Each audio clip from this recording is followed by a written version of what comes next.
Assalamualaikum warahmatullahi wabarakatuh. Bertemu kembali dengan Ibu Irawati Fahmi, anggota MGMP Matematika SMP Kota Padang.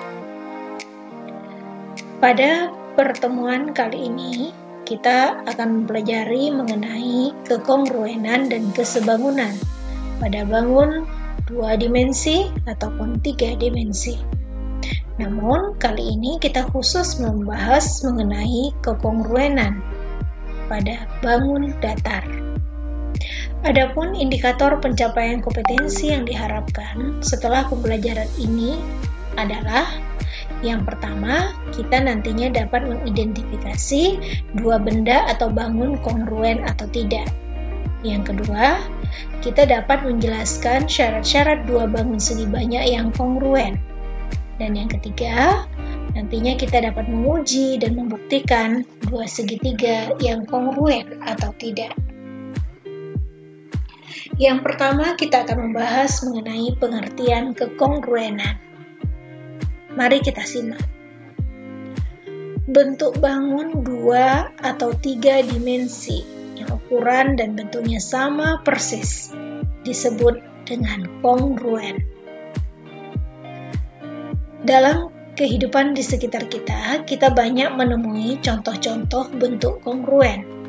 Contohnya, pada sayap kupu-kupu ini nampak bahwa sayap sebelah kiri, baik ukurannya, dengan sayap sebelah kanan mempunyai ukuran yang sama. Demikian juga dengan sarang lebah ini. Sarang lebah yang merupakan poligon segi 6, nampak bahwa segi 6 ini saling kongruen satu sama lainnya. Demikian juga seperti halnya permukaan karpet ini, di mana permukaannya berbentuk persegi dan terdapat pula persegi yang lainnya. Nampak di sini bahwa garis pada persegi ini semuanya mempunyai ukuran yang sama dan mempunyai sudut-sudut yang sama. Itulah beberapa contoh kekongruenan di sekitar kita. Tentunya banyak hal lain yang merupakan bentuk dari kekongruenan.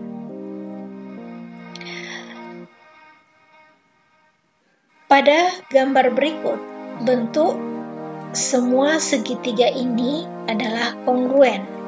Artinya, apabila segitiga ini kita rotasikan, ataupun kita refleksikan, ataupun kita translasikan, maka dia tidak akan merubah ukurannya, tidak merubah ukuran panjang dan tidak merubah ukuran sudut-sudutnya. Jadi, apabila sebuah benda kongruen, maka diberikan bentuk transformasi apapun kepadanya, seperti rotasi, refleksi, dan translasi, dia tidak akan merubah bentuk dan merubah ukuran. Berikutnya kita akan mempelajari syarat-syarat dua bangun segi banyak yang kongruen. Dua bangun segi banyak, poligon, dikatakan kongruen jika memenuhi dua syarat, yaitu sisi-sisi yang bersesuaian sama panjang dan sudut-sudut yang bersesuaian juga sama besar. Contohnya, di sini kita mempunyai bangun poligon A, B, C, D, E, F, G, H. Tampak di sini hanya 4 bangun yang merupakan bangun yang kongruen. Artinya, bangun ini mempunyai ukuran panjang sisi-sisi yang sama dan mempunyai ukuran sudut yang sama. Namun, poligon C, D, F, dan H bukan merupakan poligon-poligon yang saling kongruen. Contohnya, nyatakanlah apakah kedua trapesium A, B, C, D, dan PQRS kongruen. Berikan alasan untuk mendukung jawaban Ananda. Penyelesaiannya adalah sebagai berikut. Kita mempunyai dua trapesium A, B, C, D, dan PQRS. Pada gambar trapesium ini sudah diberi tanda-tanda. seperti tanda lingkaran penuh, tanda kurang 1, tanda kurang 2, dan tanda checklist. Demikian juga sudut-sudutnya. Sebagaimana kita ketahui sebelumnya bahwa syarat sebuah bangun kongruen, sudut-sudut yang bersesuaian sama besar dan sisi-sisi yang bersesuaian juga sama panjang. Yang pertama, kita lihat dulu sisi-sisi yang bersesuaian. Tampak di sini garis AB sama panjangnya dengan garis PQ, ditunjukkan oleh lingkaran penuh. Berarti AB sama dengan PQ. Kemudian kita pandang ruas garis BC dan ruas garis QR, ditunjukkan oleh dua buah garis yang menunjukkan bahwa ruas garis BC sama panjangnya dengan ruas garis QR. Demikian juga halnya dengan ruas garis CD, ditunjukkan sama panjangnya dengan ruas garis SR. Dan yang terakhir, ruas garis AD sama panjangnya dengan ruas garis PS. Ini ditunjukkan oleh tanda satu garis pendek. Tampak di sini bahwa sisi-sisi yang bersesuaiannya keempat-empatnya sama panjang. Berikutnya kita lihat sudut-sudut yang bersesuaian. Yang pertama, sudut A ditunjukkan sama dengan sudut B. Berarti M sudut A sama dengan M sudut B. M artinya measurement, ukuran sudut A sama dengan ukuran sudut B. Demikian juga nampak di sini sudut B ukurannya sama dengan sudut Q. Kemudian sudut C ukurannya sama dengan ukuran sudut R, dan yang terakhir ukuran sudut D sama dengan ukuran sudut S. Karena bangun ABCD dan PQRS memenuhi kedua syarat tersebut, maka bangun ABCD dan PQRS dikatakan kongruen. Dinotasikan dengan ABCD ini merupakan lambang kongruen, ABCD kongruen dengan bangun PQRS. Bisa dipahami bukan? Kita lihat topik berikutnya. Kita akan melihat mengenai segitiga yang kongruen. Syaratnya masih sama dengan syarat poligon yang kita pelajari sebelumnya. Dua bangun segitiga dikatakan kongruen jika memenuhi dua syarat, yaitu sisi-sisi yang bersesuaian sama panjang dan sudut-sudut yang bersesuaian juga sama besar. Ada beberapa hal khusus sehingga kita dapat mengatakan dua segitiga tersebut kongruen. Yang pertama yaitu dalil SSS, sisi. Artinya, ketiga sisi yang bersesuaian sama panjang. Apabila ketiga sisi yang bersesuaian sama panjang, maka dua segitiga dapat kita katakan kongruen. Contohnya seperti gambar berikut. Sisi alas ditunjukkan sama dengan sisi alas yang lain. Kemudian sisi segitiga yang pertama sama dengan sisi segitiga yang kedua, demikian juga sisi yang keduanya juga sama panjang. Apabila ketiga sisi-sisinya sama panjang, maka dua segitiga tersebut dikatakan kongruen. Yang kedua, ASA, sudut sisi sudut. Kenapa pakai A? Ini asalnya dari bahasa asing yaitu angle yang artinya sudut. Kita ambil saja berarti ASA sudut sisi sudut. Ukuran dua sudut sama dan sisi yang bersesuaian juga sama. Maka dapat dikatakan segitiga tersebut kongruen. Tampak di sini sudut pada segitiga pertama berukuran 40 derajat sama dengan ukuran sudut pada segitiga yang kedua juga 40 derajat. Sudut pada segitiga yang pertama 105 derajat sama ukurannya dengan sudut yang kedua pada segitiga yang kedua yang berukuran 105 derajat. Berarti dua pasang sudutnya sudah sama besar ukurannya. Kemudian satu sisi yang bersesuaian juga sama panjang. Apabila dua ukuran sudutnya sama dan satu sisi yang bersesuaian juga sama, maka dapat dikatakan dua segitiga tersebut saling kongruen. Yang ketiga ada SAS, sisi sudut sisi. Artinya, ukuran dua sisi sama dan sudut antara kedua sisinya atau sudut apitnya juga sama. Maka dapat dikatakan segitiga ini saling kongruen. Sisi pertama sama dengan sisi pertama lainnya, sisi kedua sama dengan sisi kedua lainnya, dan sudut apitnya juga sama-sama berukuran 80 derajat. Maka dua segitiga ini dapat kita katakan saling kongruen. Kemudian yang keempat, dalilnya adalah RHS. Sudut siku-siku hipotenusa sisi.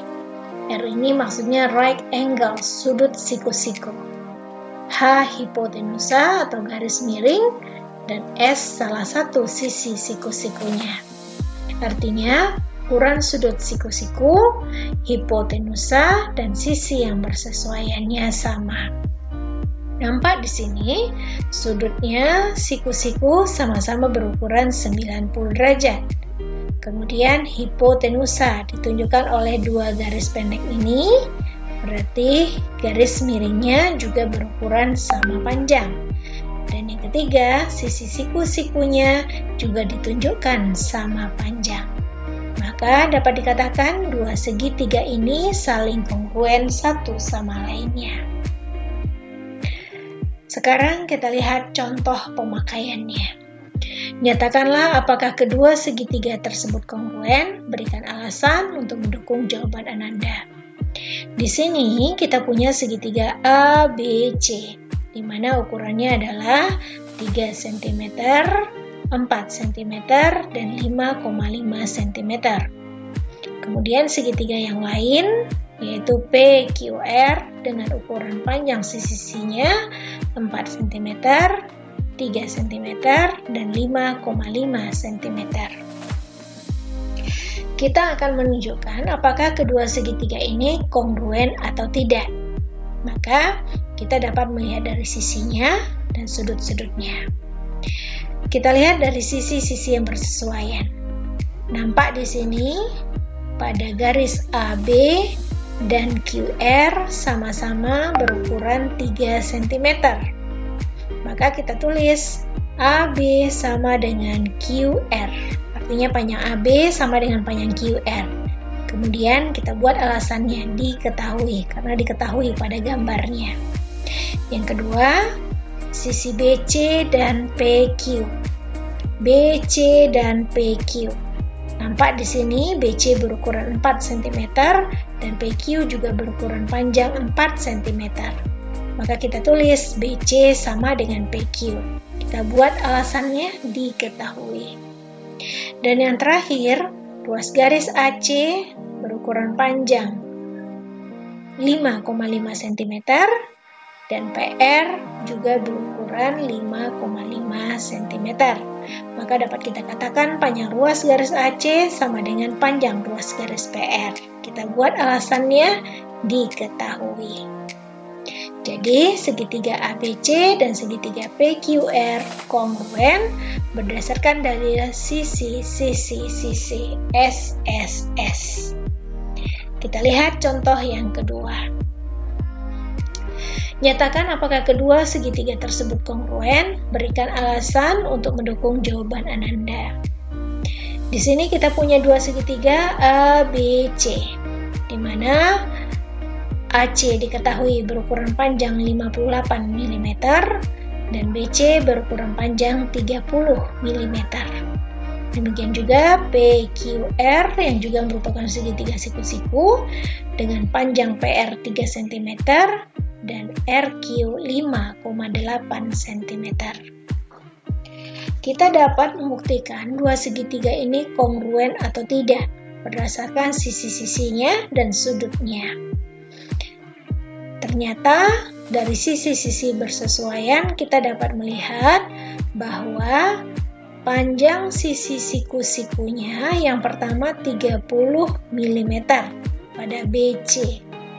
Kemudian pada segitiga PQR, salah satu sisi siku-sikunya berukuran panjang 3 cm.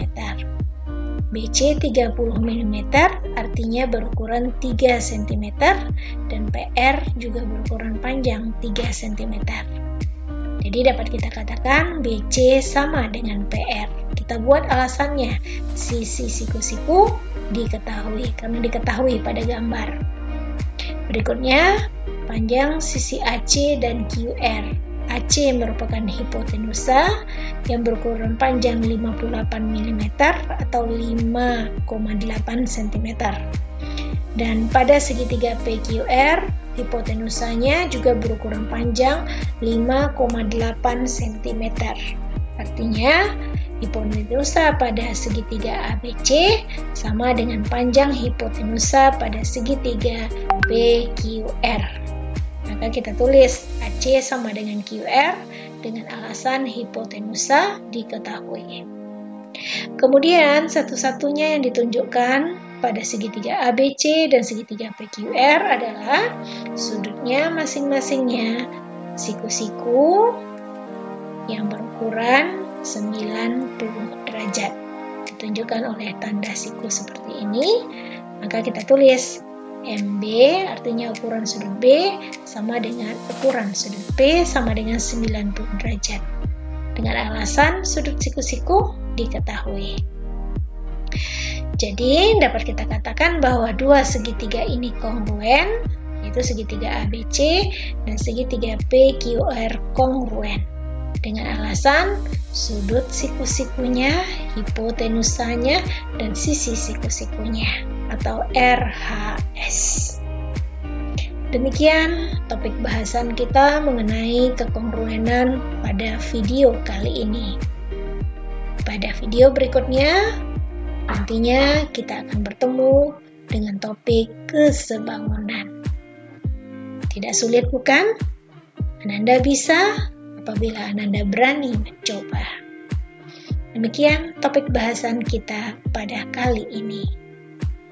Assalamualaikum warahmatullahi wabarakatuh. Terima kasih, semoga bermanfaat.